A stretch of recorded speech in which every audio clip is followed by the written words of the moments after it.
En estos 10 años, desde el atentado contra la revista satírica francesa Charlie Hebdo, se ha reavivado la discusión sobre la libertad de expresión. El 7 de enero de 2015, los hermanos Kouachi ingresaron a las oficinas del medio de comunicación y asesinaron a 12 personas, incluyendo 8 caricaturistas. Dijeron que eran seguidores de Al Qaeda y que su ataque era porque las portadas con las que la revista se burló del profeta Mahoma habían sido insultantes para ellos. Una década después, la conmemoración puso de nuevo en el centro la libertad de opinión. Veamos más en el informe de Jorge Hurtado. 10 años después, el semanario satírico francés Charlie Hebdo volvió a los kioscos. Fue un día como hoy, pero en 2015, cuando un ataque armado yihadista irrumpió en su redacción matando a varios de sus dibujantes estrellas para vengar lo que consideraron como una ofensa al profeta Mahoma. Hoy, los parisinos recordaron el dolor. Estas historias, estos asesinatos, estos homicidios, estas matanzas son una vergüenza, una vergüenza. El presidente francés y la alcaldesa de París rindieron tributos a las víctimas. Emmanuel Macron y Anne Hidalgo caminaron por los lugares del ataque, incluso el sitio donde un policía fue asesinado durante la huida, en las inmediaciones de las oficinas de la revista. Ese mismo día, 4 personas de origen judío murieron durante otro ataque en una tienda. Una década después, el periódico publica desde una redacción oculta, un temor que también se refleja en la sociedad francesa. Creo que todavía podemos decir lo que querramos, pero hay miedo. Y como hemos visto con algunos profesores como Samuel Paty, no se trata de libertad de expresión, sino de libertad de expresión en las escuelas. Creo que ahora, sobre todo, algunos profesores tienen miedo de expresar opiniones de las cuales tenemos derecho a expresar. Los atentados abrieron un periodo sombrío en Francia, con una serie de ataques que dejaron unos 300 franceses muertos por acciones terroristas en la última década. Aunque los atentados han disminuido, los actos violentos solitarios, autorradicalizados en Internet, siguen siendo una amenaza constante en Francia y otras partes del mundo. ¿Qué ha pasado entonces 10 años después del ataque contra Charlie Hebdo? ¿Y cómo zanjar esa diferencia entre la libertad de expresión o la blasfemia? Lo discutimos hoy en el debate. Para ello, desde la capital de Francia nos acompaña Pedro José García Sánchez. Él es profesor investigador en sociología en la Universidad París-Nanterre.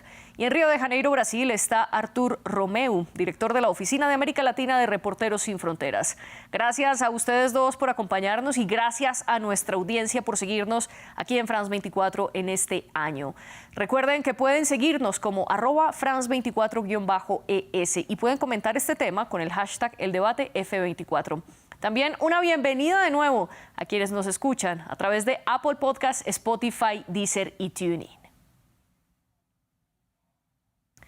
Pedro José García Sánchez, comienzo con usted. Bienvenido al debate de France 24. Comencemos por plantear qué ha cambiado en Francia en esta década desde los ataques contra Charlie Hebdo. Mira, han cambiado muchas cosas porque desde esa masacre hace una década, la laicidad no ha dejado de ser puesta a prueba, que a veces el mismo modo deflagratorio con atentados masivos como los que hubo el 13 de noviembre del mismo año 2015 en el concierto de Bataclan, a veces con la decapitación de profesores de colegio, como sucedió con Samuel Paty en el 2023, o de la transformación como señuelo de un profesor, como fue el caso de Dominique Bernard en el 2023, y a veces con la instrumentalización de episodios bélicos como los de Gaza, que ha servido para generar y ampliar movimientos políticos ideológicos que han sido programados en general por actores oscuros y redes muy bien financiadas que se han ido apropiando de las aulas universitarias, de los medios de comunicación, de las redes sociales y de la calle para caricaturizar, quizás hay que utilizar ese término, realidades que son complejas y transformarlas como fenómenos binarios. Y quien dice binario dice polarizar. Entonces, la victimización de las milicias de Hamas, por ejemplo, confundidas con la población palestina, ha servido también para diabolizar a los judíos. Y recuerda cómo al día siguiente del atentado de Charlie, en los días en los días que vinieron, toda Francia y mucha gente en el mundo salió a protestar, a decir todos somos Charlie. Eso hoy día, mira, eso no sucede de la misma manera. Los atentados antijudíos se han multiplicado en más del 35-40%, ¿ok?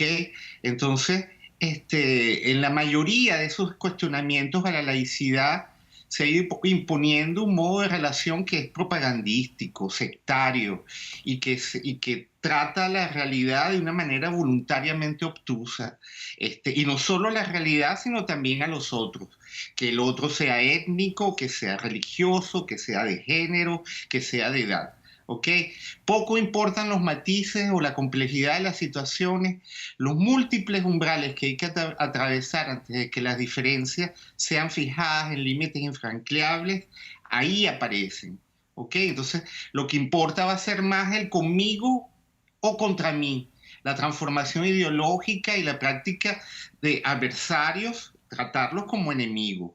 O a veces el desdén cuando no es el abandono puro y simple de las zonas grises en función de un blanco y negro que se asemeja al juicio que se le permite o que se espera pues de un sargento segundo en blanco y negro. Entonces todo esto va contra una de las herencias históricas más importantes de Francia para con la civilización occidental y con la instauración universal de repúblicas que han sido fundadas en valores como la libertad, la solidaridad, la separación de poderes, la ciudadanía, ¿okay? La laicidad, ese principio que establece la separación entre la sociedad civil y la sociedad religiosa, y que aunque hoy día no nos demos cuenta, está en la base fundacional histórica de las repúblicas latinoamericanas, que influenciadas como estuvieron en el siglo XIX por la Revolución Francesa. Mira, Pedro José. todo eso 10 años después, estamos viendo que el saldo es rudo, el saldo es duro, pues. Y ya volveremos precisamente sobre ese concepto, pero también quiero darle la bienvenida a este programa a Artur Romeu. Gracias por acompañarnos en el debate.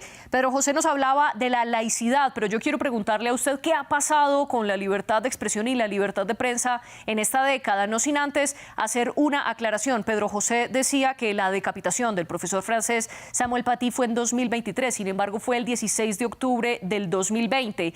Esta serie de ataques que sucedieron después de Charlie Hebdo, y me refiero por ejemplo a los ocurridos el 8 y 9 de enero de ese 2015, en los que Amédi Coulibaly también hace un tiroteo en Hipercacher, este supermercado de comida kosher, y después también llegó los ataques de París en noviembre del 2015, ese mismo año, y posteriormente en julio el ataque de Niza en 2016. Todo esto, ¿cómo pone a prueba la libertad de expresión no solo en Francia, sino en el mundo?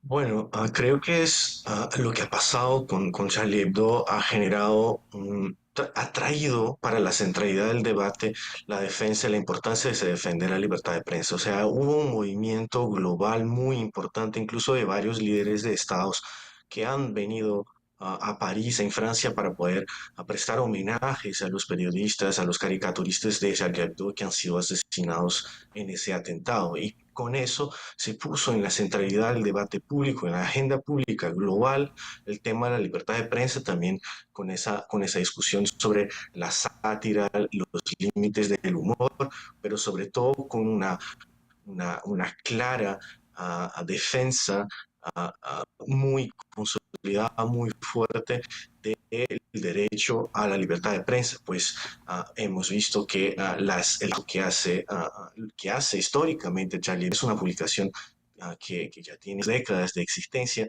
siempre característica, ¿no? También bastante marcado por el contexto francés, ¿no? De la sátira, del dibujo de prensa, y eso ha tenido, o sea, el asesinato, ese ataque ha marcado un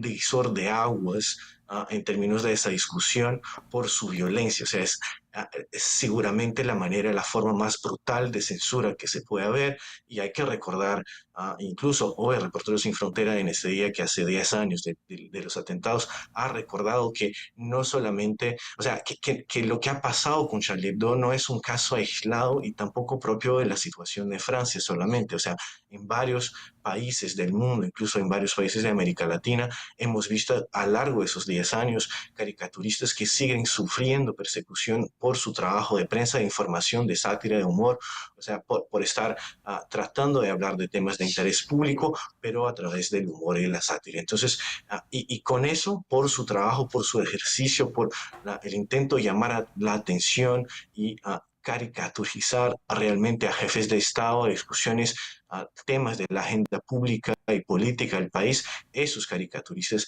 siguen sufriendo por distintos, o sea, de los distintos temas que están cubriendo, persecución de todos tipos, incluso de Sí. jefes de Estado que van imponer, por ejemplo, juicios por difamación, calumnia, pero también por momentos muy graves y muy serios de campañas de desprestigios, campañas de odio por apoyadores de esos políticos en contra de esos caricaturistas y sus medios para intentar callar o intimidar el trabajo de esos periodistas. Y creo que hay que señalar que en esos 10 años que han pasado, Charlie Hebdo tuvo la fuerza de seguir, o sea, firme en su propósito editorial y no bajar la cabeza y de seguir haciendo su trabajo, que sí puede ser cuestionado, tener su línea editorial cuestionada, pero al final tenemos un medio que es muy resiliente, fuerte y que sigue haciendo un trabajo periodístico relevante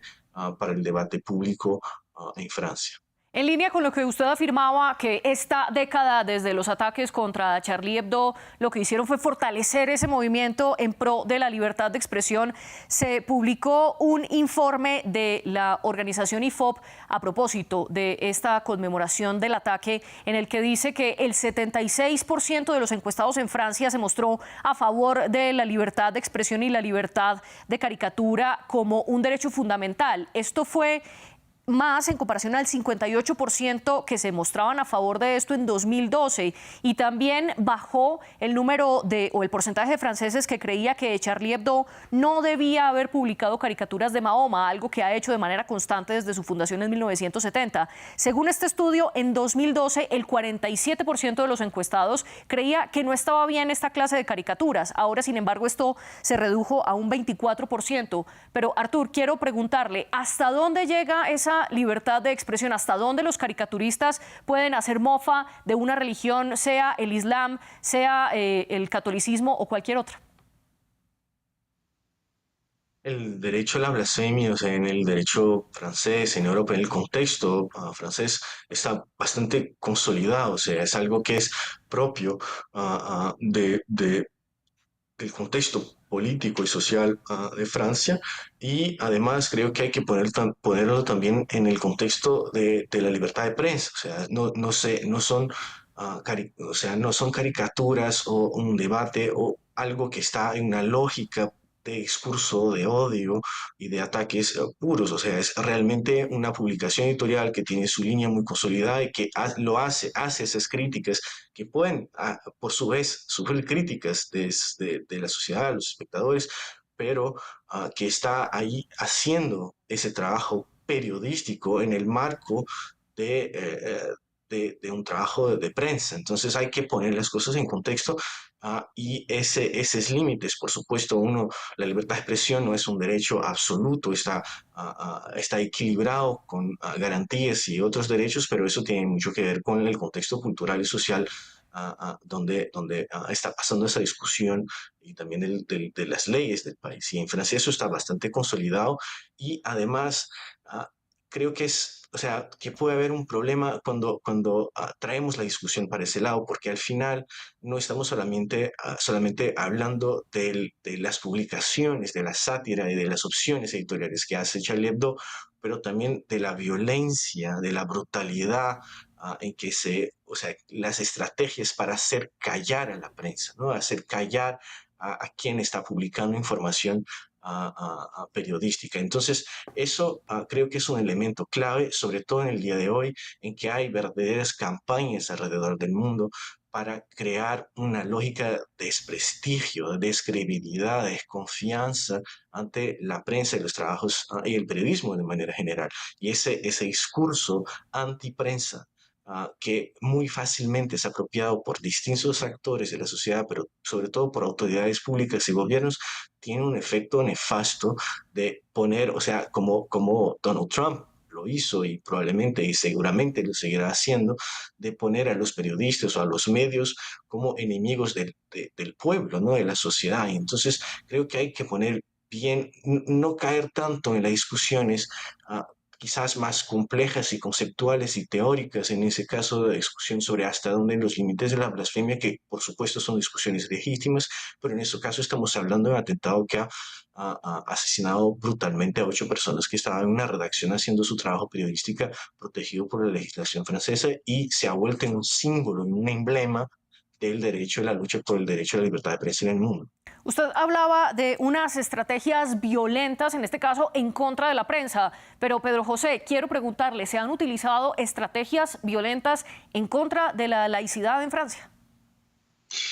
Mira, sí, o sea, lo que estamos viendo en Francia es característico de cómo nuestras sociedades van cediendo al miedo, que en el último decenio se ha ido generalizando, normalizando, sedimentando ese ceder al miedo que va además contra las enseñanzas más necesarias y hermosas, que sea de la sociología, de la antropología, pero también de la historia y de la criminología, ¿ok?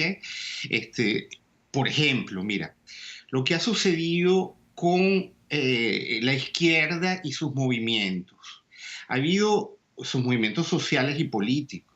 Había una especie de claudicación en estos 10 años de esta izquierda y con sus fuentes y resortes universalistas, libertarios, heterónomos, defensores del pluralismo y del debate argumentativo y contradictorio de ideas, y que se ha ido desplazando cada vez más a una especie de identitarismo en todos los niveles y en relación a todo, en relación a la religión, en relación a los géneros, en relación a la edad.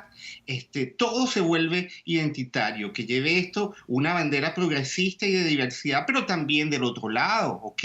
Cuando su contrario es conservador o nacionalista. Entonces, lo que estamos viendo es que surge lo que yo llamo una especie de nuevo primermundismo que no es solo geopolítico y que no es para nada interactivo, sino que funciona como un primermundismo identitario en el que las interacciones van a estar comprometidas sobre todo con su fracaso práctico. Lo anti, ese prefijo, se vuelve una especie de bandera, como si fuese una especie de pasaje de ida sin regreso a la polarización. Eso lo podemos ver, mira, una figura central de la política francesa en los últimos 30 años, Jean-Luc Mélenchon, que pertenecía al Partido Socialista, que se salió del Partido Socialista y fundó un nuevo movimiento de izquierda. Este nuevo movimiento de izquierda, desde hace más de 10 años, se transformó en un movimiento que se llama Francia Insumisa.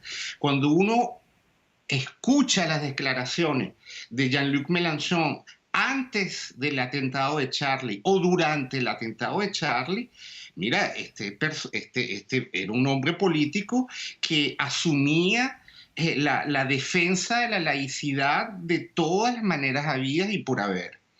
Hoy día, este señor se ha vuelto el adalid, la fuente principal de introducción de violencia en los debates, en la asamblea, en la manera como, por ejemplo, para las elecciones europeas se aupó a una candidata que se llama Rima Hassan, en el que toda la campaña fue generar una matriz de opinión que recuperara los votos de la inmigración magrebina, que es muy fuerte en Francia, en relación a una campaña pro-Palestina, que en muchos sentidos también era pro-Hamás, porque se manejaba con todos los medios de información que estaban filtrados por Hamás. Entonces, mira, cuando hoy día se debate sobre la cuestión en Francia, no es tanto Charlie Hebdo que haya cambiado, o sea, lo que ha cambiado es justamente esa manera como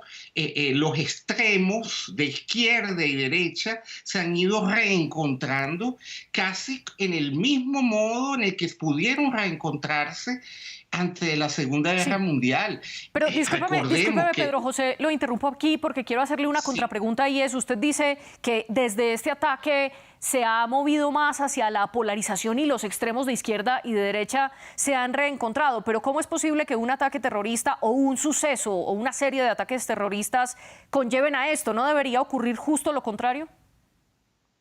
Mira, sí, al principio ocurrió lo contrario. Como te dije, durante el primer año hubo una ola de resistencia cívica en Francia fundamental. Hubo un desarrollo de parte del Estado de reforzar los medios de inteligencia y de lucha contra el yihadismo y contra el terrorismo. Se amplificaron los tribunales especializados en terrorismo. Se hizo todo un trabajo en relación a eso y una educación física que se reforzó. Pero lo que te digo, justamente la paradoja es que a medida que han ido pasando los años, y sobre todo desde el 2020, tú señalaste mi error en relación al asesinato de Samuel Paty. El señor fue simplemente decapitado. ¿Decapitado por qué? Y allí con ese asesinato podemos ver una inflexión definitiva en lo que ha ido pasando. Con Charlie, el yihadismo fue a atacar los que producían caricaturas. Cuando se mata y se decapita a Samuel Paty, ya el yihadismo está haciendo otra cosa, está matando a un profesor de liceo, que lo que está tratando de hacer es enseñar a entender y a comprender lo que ha ido pasando. Entonces, hoy día, cuando las ofensas se sacralizan, esa sacralización de las ofensas está tomando dos modos, y es allí donde lo identitario está haciendo un trabajo terrible, terrible. O está ese modo en el que toda ofensa va a ser objeto de una judicialización y un tratamiento criminal, y ese es el menos extremo, o la ofensa se vuelve el motivo de un asesinato, incluso contra aquellos cuyo rol en la sociedad es educar.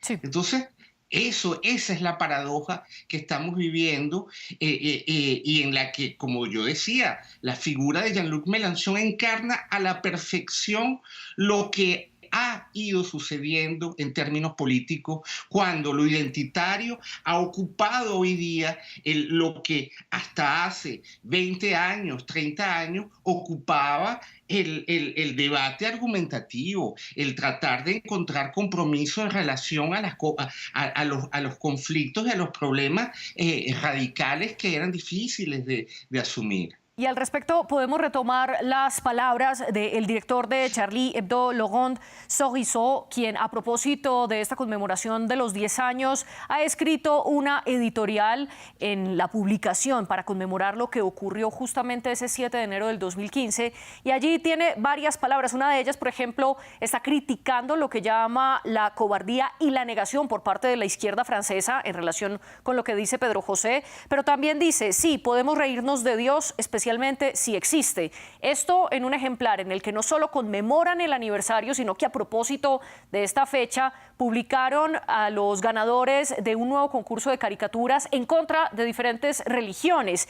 Y es en este contexto donde Charlie Hebdo saca una nueva portada diciendo en francés indestructibles en conmemoración de estos 10 años. Artur, quiero preguntarle justo por esto, porque usted hablaba de cómo Charlie Hebdo ha resistido estos ataques. No solo fue el 7 de enero del 2015, 2015, sino que en septiembre del 2020, en medio del juicio contra los posibles responsables de este atentado, ocurre un nuevo ataque contra Charlie Hebdo. 4 personas fueron apuñaladas y posteriormente, justo ese mismo año, semanas después, fue la decapitación del profesor Samuel Paty, quien había mostrado a sus estudiantes justamente una caricatura de Charlie Hebdo para hablar de la libertad de expresión. Y hoy por hoy, Charlie Hebdo ya no funciona en las oficinas donde solía hacerlo en París, sino que publica desde una ubicación desconocida.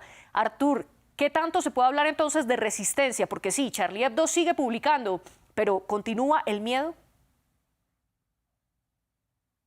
Y el miedo, por supuesto, está ahí por la brutalidad, la violencia y todo lo que venimos hablando. O sea, el miedo cada vez más, desafortunadamente, es una variable, un contexto, algo que marca el ejercicio del trabajo periodístico en todo el mundo en distintos contextos, ¿no? Entonces, ah, de hecho, cada vez más, en alguna medida, seguir haciendo un trabajo periodístico ah, de provocación, de polémica, de hacer pensar, de investigación de temas de corrupción, seguridad nacional, pero también ah, de culturales, religiosos, o sea, varios temas que son considerados potencialmente sensibles, se ha vuelto en una labor, una profesión de riesgo en alguna medida. Y ni siquiera lo estoy hablando para romantizar o hacer como, o sea, decir que los periodistas, los comunicadores, las comunicadoras son héroes y que, o sea, ni siquiera en ese sentido, es solamente para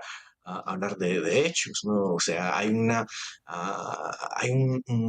estamos viviendo un momento en el mundo en que temas como la desinformación, la integridad, la información, o sea, el tema de cómo están operando las plataformas de redes sociales y cómo están y los discursos de liderazgos políticos alrededor del mundo y su capacidad de manipulación y utilización de esas herramientas, sobre todo en los grupos de extrema derecha, de manera general en todo el mundo, cómo están movilizando esos discursos para crear un sentimiento de hostilidad permanente. Entonces ni siquiera estamos hablando de una censura quizás más clásica, la cual quizás siempre pensamos cuando estamos pensando en la censura desde el Estado, que es una censura con los censores en la redacción, con encarcelamiento de periodistas, o sea, en un modo donde la censura es más obvia y más explícita. Estamos hablando de cómo se constituyen a largo el tiempo por distintas razones que tienen que ver con aspectos culturales, desarrollos tecnológicos y bueno, contextos desinformativos, un ambiente muy poco favorable al ejercicio de un periodismo crítico, provocativo y sobre todo que se interesa a tratar de temas complejos, sensibles y que involucran muchas discusiones calientes en la sociedad. Y los caricaturistas son expertos, justamente su sensibilidad es justamente tomar esos temas que son tan complejos, sensibles y reírse de ello, pero siempre apuntando, o sea, los aspectos claves de esos temas para hacer la sociedad pensar sobre el mundo en que está viviendo. Entonces, sí, Charlie Hebdo sigue resistiendo, pero es demasiado triste de pensar que en un país como Francia, donde hay amplias garantías para el ejercicio de libertad de prensa, una redacción tenga que, para seguir existiendo y publicando en seguridad, tenga que hacerlo desde una oficina que tiene una ubicación desconocida. Entonces, la resistencia siempre va a haber. Hay que reconocer y valorar esos procesos de resistencia, pero reconocer también que estamos viviendo en tiempos en que justamente las polarizaciones, esos extremismos políticos están generando ambientes muy complejos y muy violentos moralmente, pero también físicamente, ¿no? La Sí. integridad física y moral, psicológica de periodistas, comunicadores, caricaturistas que están haciendo su trabajo. Usted explicaba cómo el miedo está censurando a periodistas en todas las redacciones del mundo. Y antes, Pedro José, usted estaba diciendo que ahora la sociedad está cediendo al miedo y que esto estaba poniendo en riesgo la laicidad. Pero quiero preguntarle también por ese otro lado. Por ejemplo, los musulmanes en Francia también tienen miedo de expresar su religión públicamente una década después de estos atentados. Mira, el miedo es generalizado y quizás relaciona lo que acaba de decir el colega periodista, el modo en que podemos ver que las cosas se están complicando en Francia es que hoy día no lo que crea el problema no es tanto la censura como la autocensura. Y los modos en que la autocensura está funcionando en Francia hoy día son modos que, perdónenme, pero eso no es corriente verlos en sociedades democráticas. Eso es lo propio de sociedades dictatoriales y a veces totalitarias. Fíjate, si vemos cómo funcionan muchos medios de comunicación en Francia, si tomamos en cuenta la manera como en las universidades hoy día hay autores que no se pueden leer. A mí eso me ha pasado personalmente con uno de los grandes escritores en habla francesa hoy día, Kamel Daoud. Yo lo trabajo con mis estudiantes en sociología desde 2015, cuando él publicó su primer libro, que a partir de la famosa obra de Camus sobre el extranjero, él hizo una segunda parte en la que él le daba el habla al que había muerto, que era un musulmán. Entonces, yo traté de hacer leer Kamel Daoud en el 2022 y fue absolutamente imposible. Entonces, que en una sociedad como la francesa, en un curso de sociología, no se pueda leer un autor que ha sido ganador del premio Goncourt porque van a sacar algunos estudiantes apoyados por ciertos sindicatos extremistas, pero que a veces tienen incluso, como en el caso de Samuel Paty, esa especie de apoyo difuso de las autoridades que deberían defender justamente la esencia de la enseñanza universitaria, que se discute todo lo que pueda leerse, así sea el Mein Kampf de Hitler, se está allí y se debate y se destruye en términos analíticos a través de la crítica.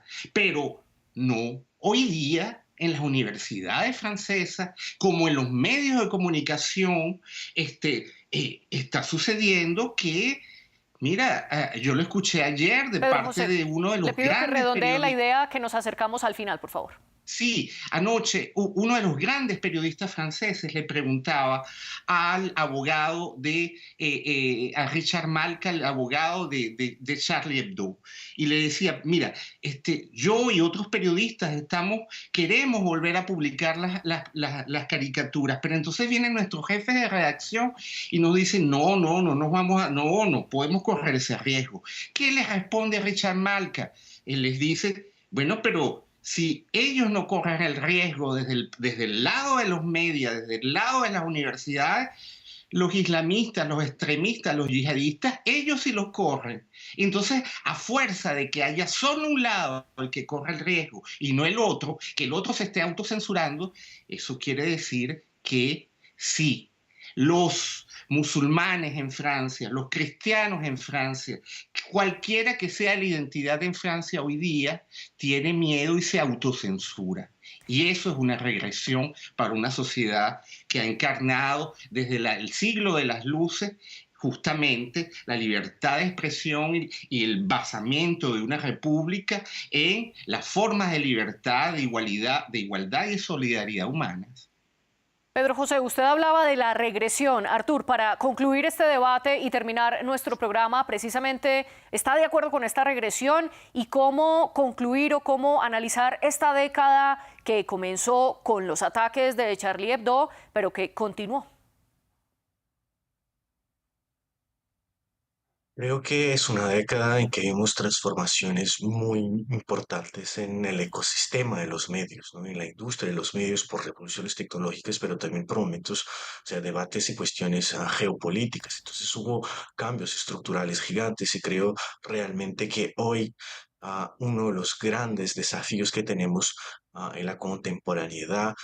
Por supuesto, todo lo que tiene que ver con la agenda climática, el medio ambiente, pero yo pondría casi al mismo nivel o al mismo nivel el debate sobre la integridad de la información. O sea, la integridad de la información en el sentido del derecho a una información fiable, de confianza y el rol que tiene el periodismo en ese espacio de discusión. Y lo pongo relacionado con ese tema con el cual venimos hablando, porque creo que está directamente vinculado a lo que está por detrás del atentado en contra de Charlie Hebdo y toda la represión que existe, o sea, la instrumentalización del miedo como estrategia de generar autocensura. O sea, ese es un aspecto clave y está directamente asociado, por su vez, a la manera con que se han desarrollado estrategias de desinformación, ah, ah, muchas veces que salen y que se mueven por las plataformas de redes sociales, y ahora que estamos llegando a una década en que hay una popularización, una ampliación del recurso, de la utilización de la inteligencia artificial,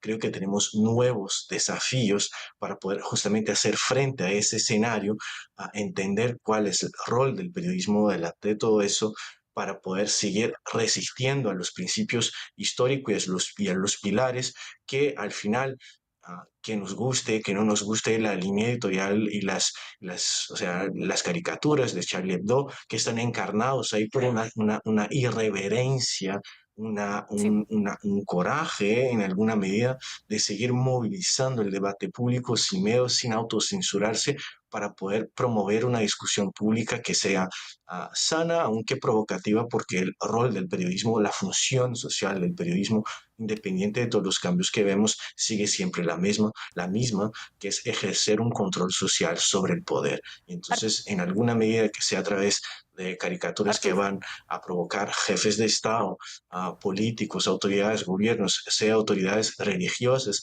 es necesario que el periodismo pueda tener ese espacio y que tenga sus garantías reafirmadas, sobre todo en ese marco de los 10 años del atentado en Charlie contra los caricaturistas de Charlie Hebdo, para Artur Romeo, defender el lo futuro debo interrumpir de la porque se nos libertad de prensa. acaba el tiempo, pero le agradezco su participación y también a usted, gracias Pedro José García Sánchez por estar aquí.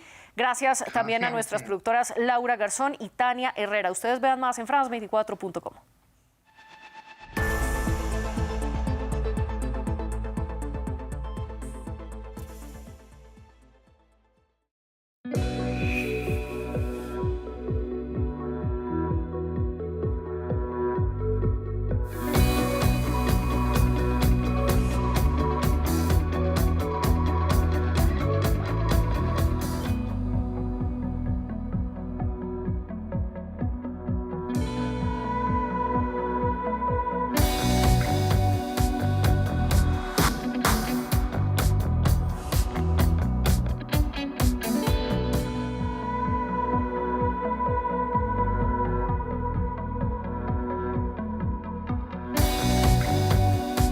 France 24, el arte en todas sus formas. Liberté, égalité, actualité.